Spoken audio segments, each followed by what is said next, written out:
মাত্র ৫ দিনের ব্যবধানে প্রকাশিত কয়েকটি আন্তর্জাতিক খবর বাংলাদেশের মানুষকে নতুন করে ভাবতে বাধ্য করছে।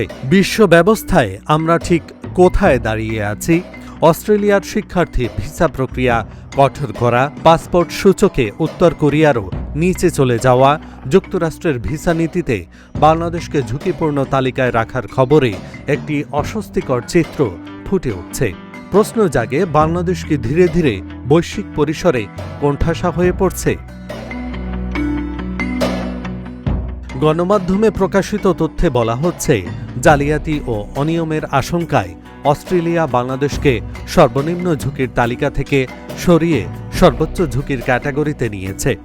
এর অর্থ শুধু শিক্ষার্থীদের জন্য বাড়তি কাগজপত্র বা দীর্ঘ প্রক্রিয়া নয়, বরং এটি একটি অনাস্থার সংকেত।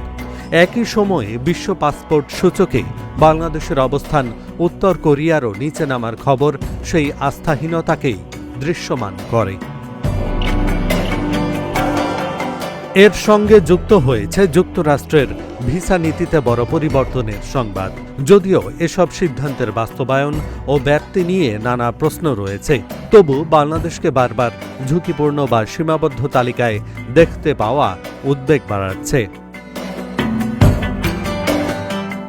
ভিসা অন অ্যারাইভাল সুবিধা কমে যাওয়া, কাজের ভিসা জটিল হওয়া কিংবা শিক্ষার সুযোগ সংকুচিত হওয়া, সব মিলিয়ে সাধারণ মানুষের চলাচলের স্বাধীনতা বাস্তব অর্থেই সীমিত হচ্ছে।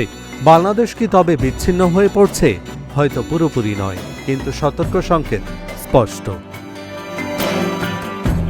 এহসানুল হক, ঢাকা জার্নাল।